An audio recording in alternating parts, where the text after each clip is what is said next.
pas une voiture sportive du tout, c'est pas sa vocation. Malgré les 300 chevaux. Malgré les 300 chevaux, c'était l'idée du baby-boom aux États-Unis, la Mustang, c'est-à-dire en 64, ils ont dit voilà, on va vous mettre une voiture pas chère avec un gros moteur, mais une voiture classique. C'est pas une voiture qu'on veut de performance extraordinaire.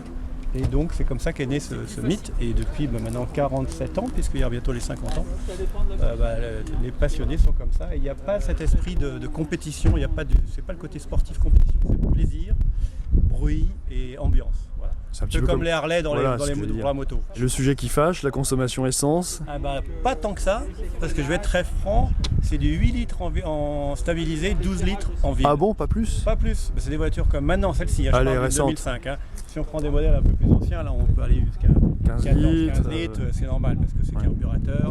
Là on a de l'injection, c'est des moteurs, maintenant des voitures quand même qui ont le SP, l'anti-patinage, l'anti-traction au contrôle, donc qui ont quand même, maintenant on va le voir si on regarde le moteur, c'est bien rempli, il y a beaucoup d'électronique, donc c'est plus un sujet qui fâche. Et elles sont faites aux États-Unis? Elles sont toujours faites à Flat Rock aux États-Unis, dans le Michigan, et elles seront tout le temps. Et depuis hier, on a appris qu'elles allaient être, donc c'est un scoop, importées en Europe.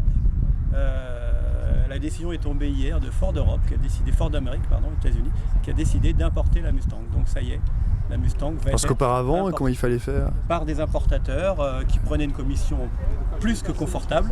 Vous pouvez nous parler un petit peu de cette voiture, de son moteur? C'est un moteur V8 351 cub-inch qui est une mesure américaine qui fait dans les mesures européennes françaises 5 litres 7 et qui développe à peu près 300 chevaux.